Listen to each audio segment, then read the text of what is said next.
LWDG Pod Dog, the podcast that helps women train their gun dogs and become part of a supportive community. I'm Joanne Perrott, founder of the Ladies Working Dog Group, and I'm thrilled to be your host. Our online membership offers expert training, monthly courses, and live coaching sessions that empower women to become confident and skilled gun dog handlers. Join us as we share insights, advice, and stories to help you and your four-legged friend achieve your goals. So, grab your headphones, sit back, and let's get started. Hello and welcome to another episode of LWDG Pod Dog. This week we are talking to our fabulous friend Louisa Clutterbuck. Louisa, congratulations on becoming the CEO of the British Game Assurance. Hi Jo, thank you so much. So I'm sure lots of people are listening and thinking, okay, how did you get to where you are? Can you talk briefly about your journey into the shooting world and into your position now? Yep, so I grew up sort of beating, and my dad was always shooting and I would stand with him, but I was never really allowed to hold a gun. He said it was because, shooting wasn't a woman's sport. I actually think it was because he didn't want to have to pay for me to have shooting lessons.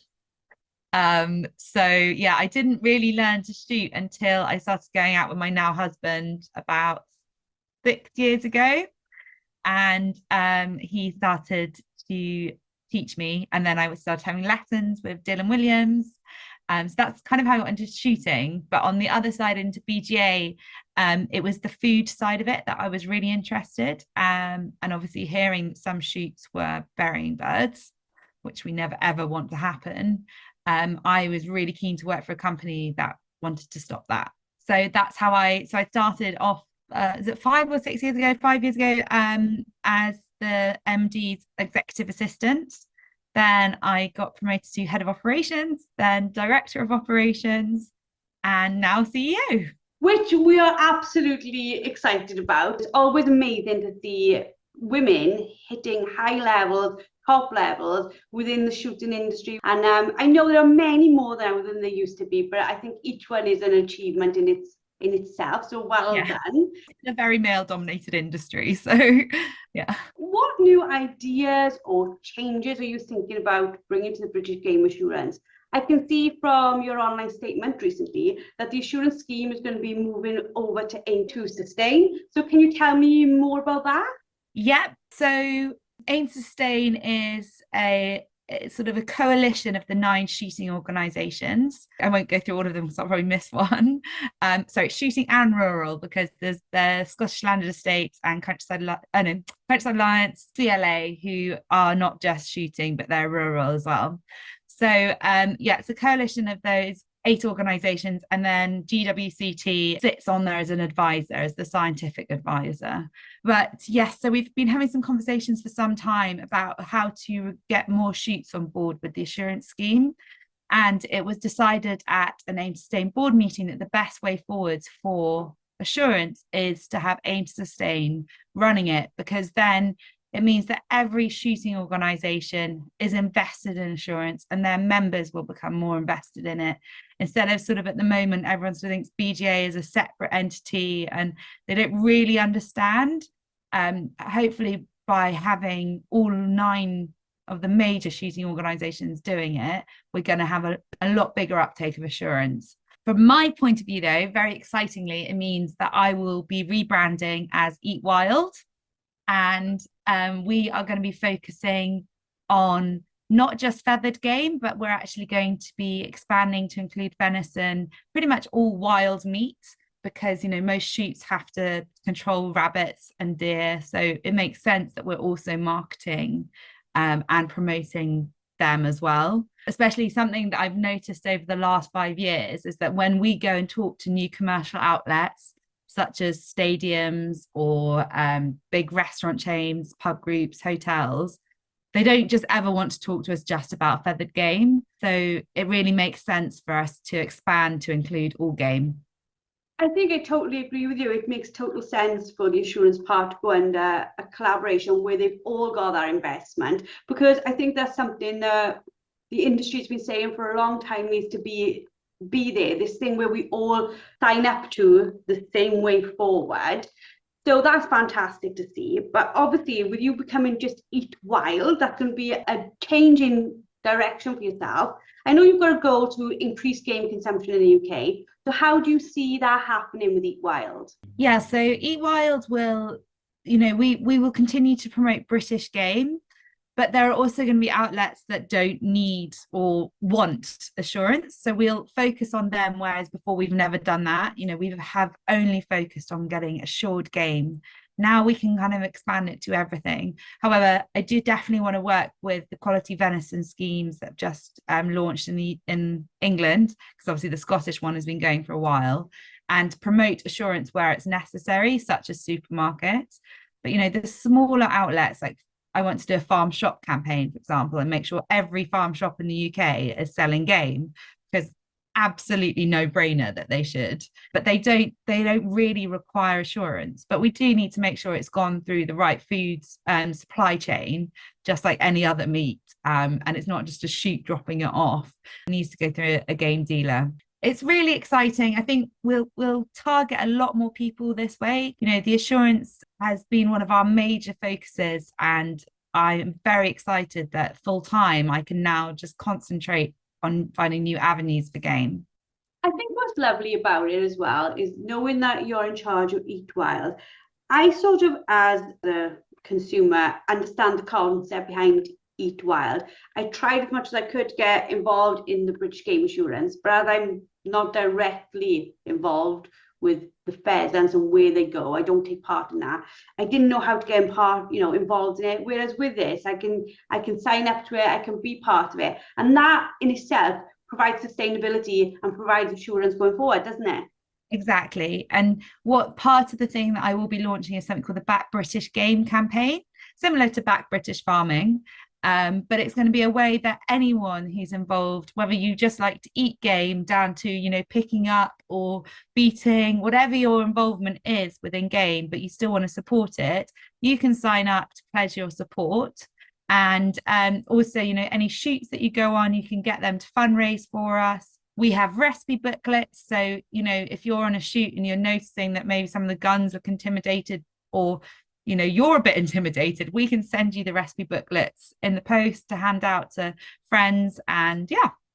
And that was like one of the main reasons that the whole LWDG started. I can remember saying to my dad, I had this like pair of pheasants, and I was like, how do I cook these? And he was like, I don't know. And I was like, yep, but I want to know. I don't want them to sort of being killed and then not used. I really want to be part of that circle, and that's why me and you have worked so closely over the years. But that sort of not knowing what to do with them, it can make people a little bit like cautious. How do I move forward? How do I use game, every day? We're all used to picking up beef and turkey and lamb, but we're not used to dealing with game in our kitchens every day, are we?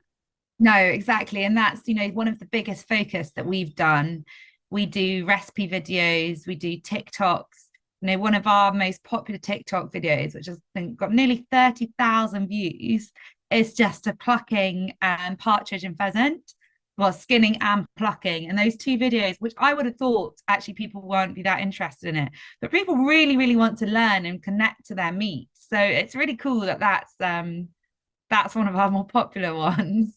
Yeah, some of my recipe videos are don't go down that well, but we get a lot of antis, especially because we are trying to target a millennial urban audience with Eat Wild, kind of away from the countryside. So I think sometimes I get stuck in a vegan loop, and they're like, why are you showing me meat?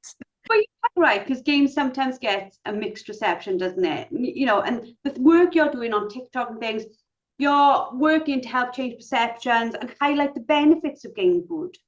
Yeah, exactly. Well, because obviously game is much leaner. So it's, if you're on a diet, I did Slimming World before my wedding, and I was saying to all these ladies, I was like, stop worrying about eating chicken and pork, just to switch to venison and pheasant and partridge, and the calorie, the weight will drop off, because they're lower in calories, they're higher in protein, so you're fuller longer, so you don't want to eat as much, and it's like low in cholesterol. I mean, it's a no-brainer. And I mean, that's something we did recently. We were in Preston, because as well as doing the TikToks and stuff, we try and do as many shows where we can talk to people. And we did a show just outside Preston, which was a country show. And but we got there and it was a real urban audience because they were all coming from Preston and Manchester. And they were like, I am not touching that. Oh, that's wild. And like, and I was like, no, no, it's not like a pigeon that you see in the town. And as soon as, and like, my favorite is when the little kids come up and grab something and then they put it in their mouth and they're like, oh, what is that? And you were like, oh, it's pigeon or it's pheasant. And they're like, what is a pheasant? But then they're like, it's delicious. And their parents are the ones being like, oh, I'm not touching that. And then they try it and absolutely love it. And then you go on to talk to them about the nutritional benefits and also the benefits that the shoots do to the countryside, and how we have to control venison numbers, all this stuff. And yeah, it's really satisfying seeing people being like, oh, I'm not touching that, and then to change their mind. It is almost like, though, like a generational gap, isn't it? Because if you look back in history, okay, people who lived on estates tended to eat like partridge and pheasant, etc. But people who were poor would eat pigeon and rabbit and things like that. So meat was very much part of our history. And then there was this sort of gap where it became unpopular. But bringing it back and making it popular again, people need to understand the game offers value for money, doesn't it? Yeah, well, also know that there's that amazing Facebook group, Giving Up the Game. And if you can't afford to feed your family, there is literally a Facebook group that is giving away free meat.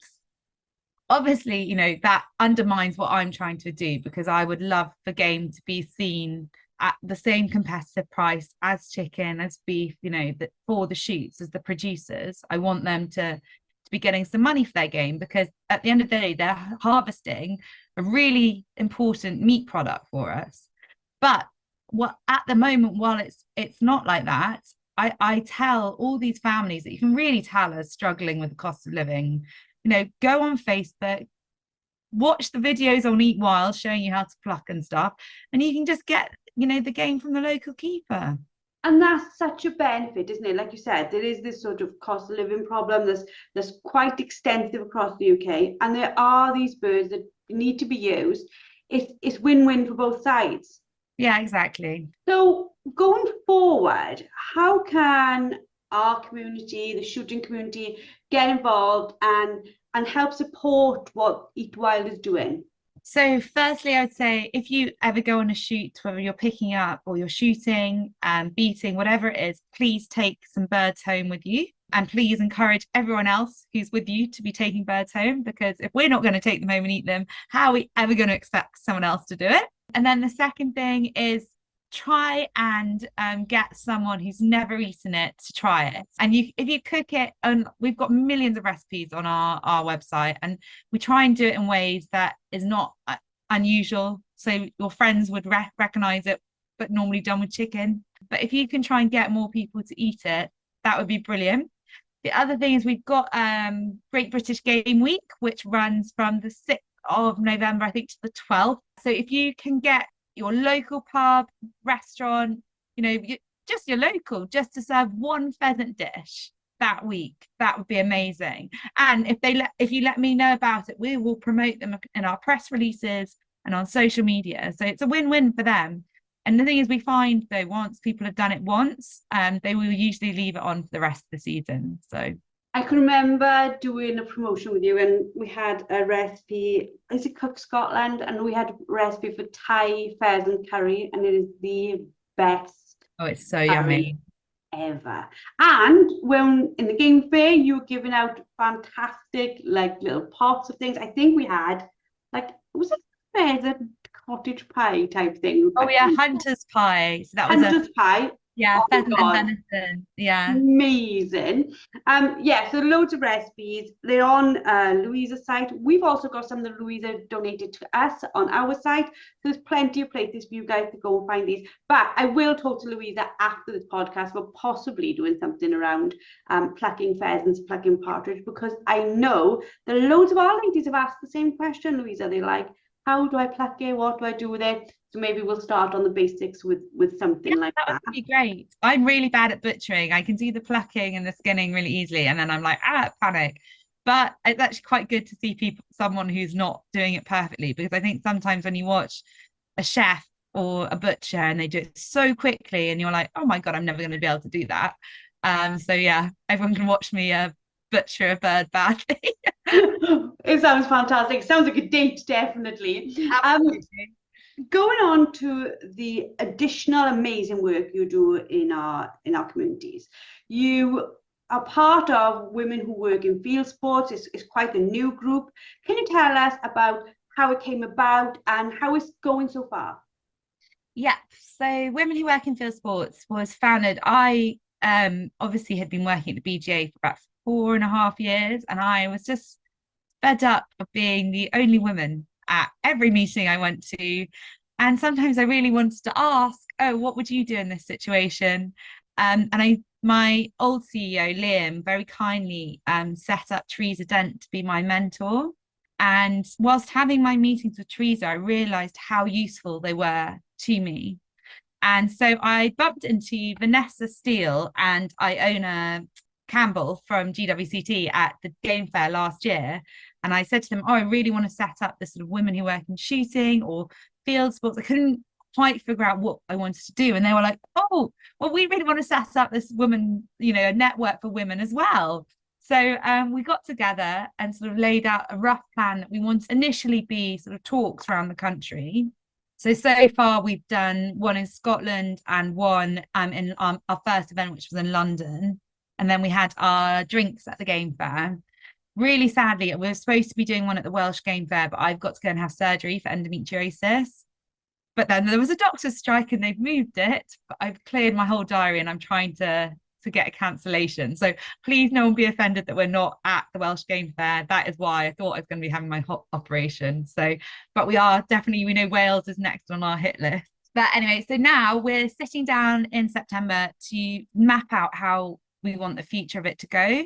I really want there to be mentors, because obviously having a mentor for me has been so vital. I don't honestly think I would have got to where I am if it wasn't for Teresa's help.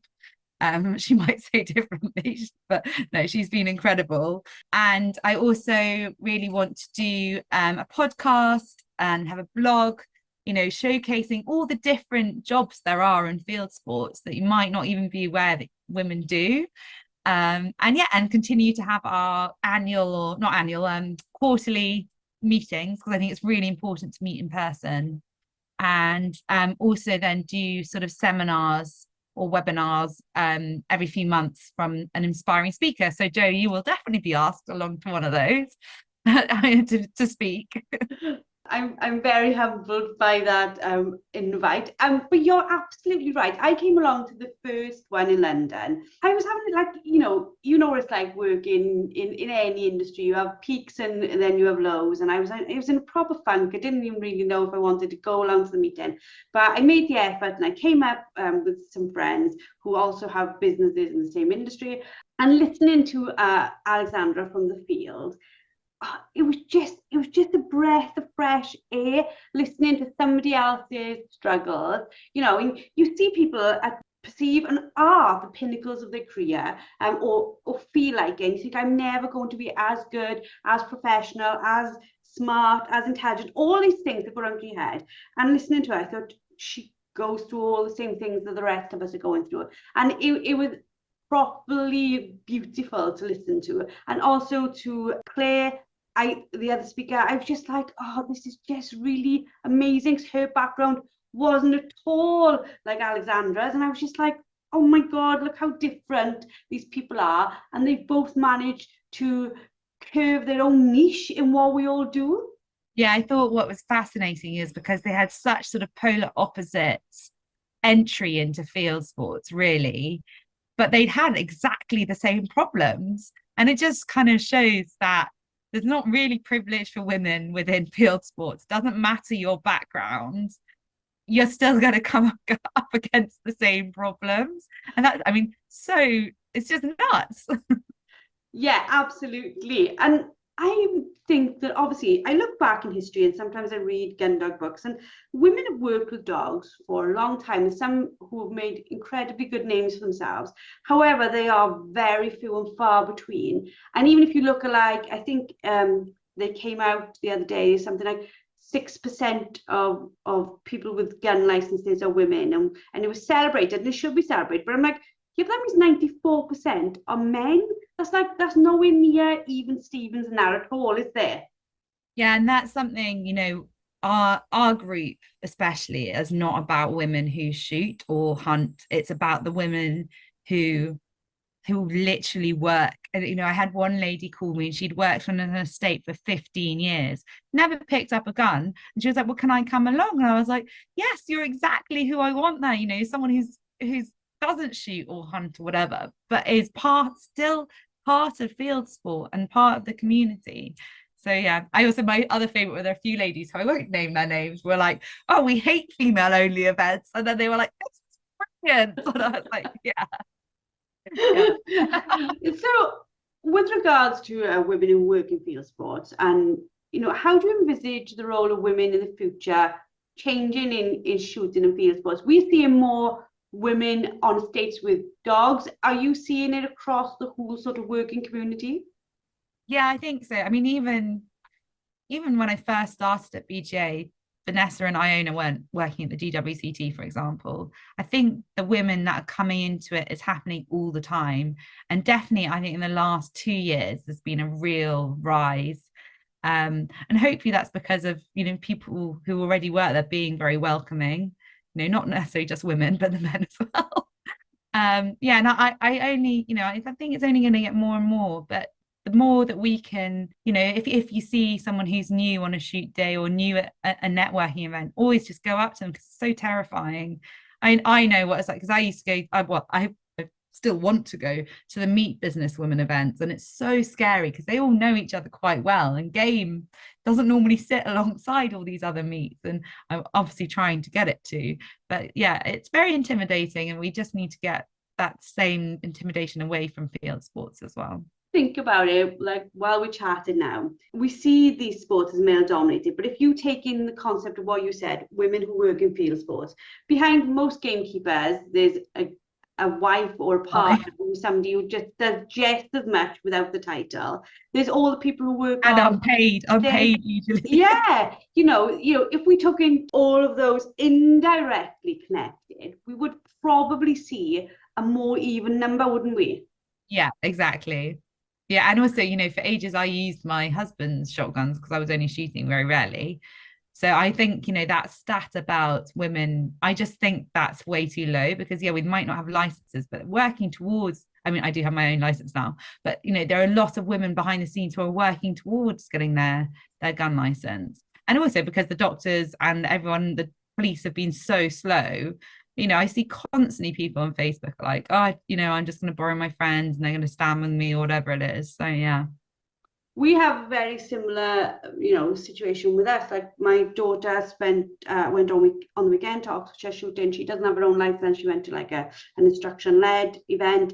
I shoot with my husband. I've never bothered getting my own license. I've never seen the need because when Dad was alive, I went with Dad or my brother or somebody who was always around me. So yeah, I think you're right. The figure isn't actually, well, I don't think it's anywhere near how many women are actually out there shooting. Yeah. 100%. From your viewpoint, what are the upcoming challenges and opportunities for the shooting industry? Because we are at one of those positions where we are under scrutiny. How do we move forward?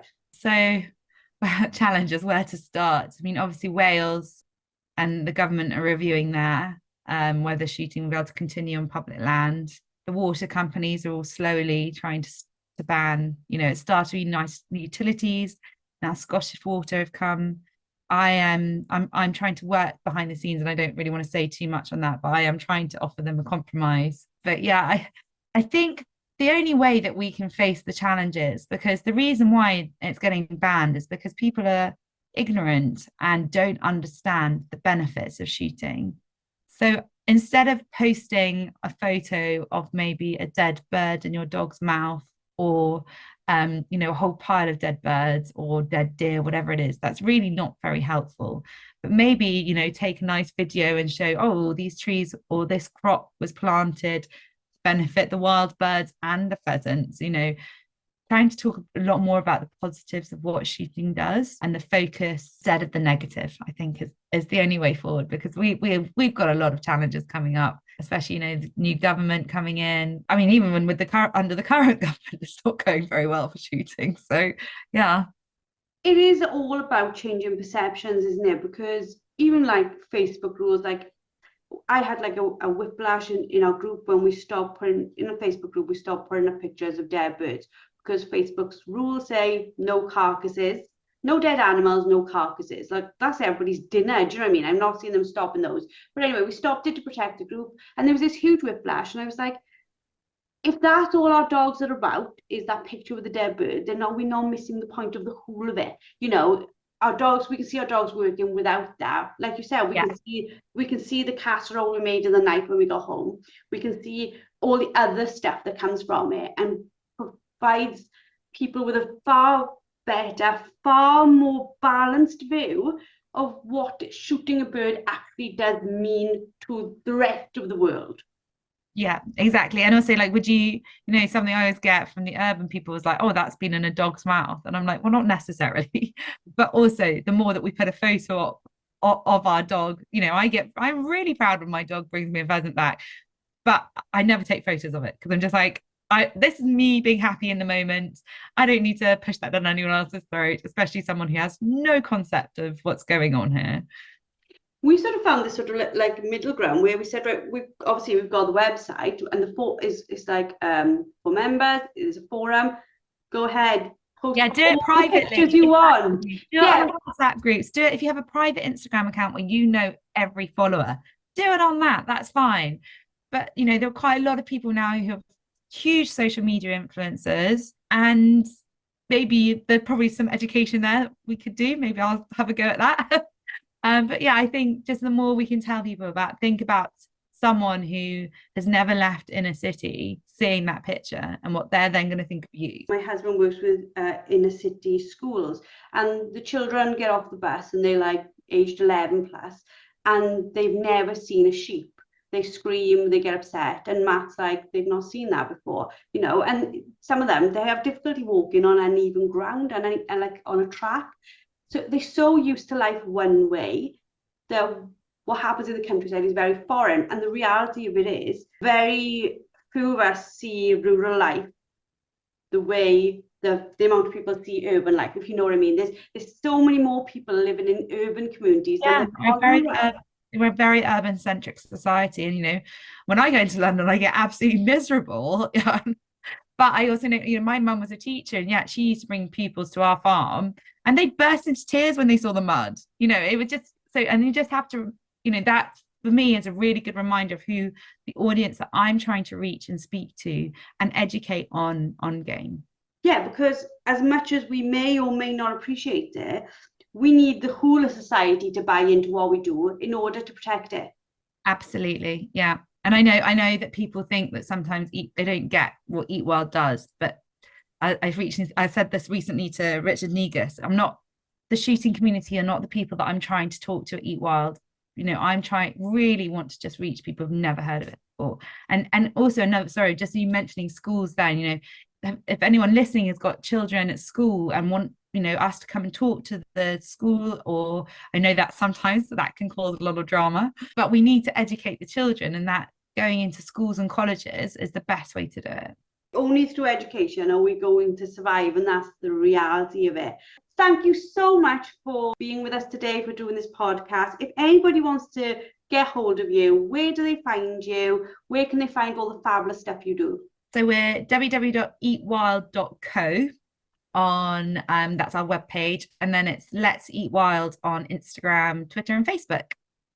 Fabulous. Thank you very much for your time. Has been wonderful. To those listening, please take on board what Louise has shared with us. Please, even if it's just some little bits, even if it's just the pictures of your pheasant casserole tonight, please put them up, because it does make a difference. As people see things and see as part of their normal everyday life, they will be far more accepting and far more likely to support us when the time comes that we'll need that support. Thank you all for listening, and we shall see you all very soon. Thank you for listening to LWDG Pod Dog with Joanne Parrott, founder of the Ladies Working Dog Group. If you're interested in joining our supportive community and taking advantage of our group experts training and resources, please visit our website at www.thelwdg.com. Don't forget to subscribe to the podcast and leave us a review, and we look forward to helping you and your four-legged friend thrive. Until next time, keep training, keep learning, and keep working with your beloved Gundog.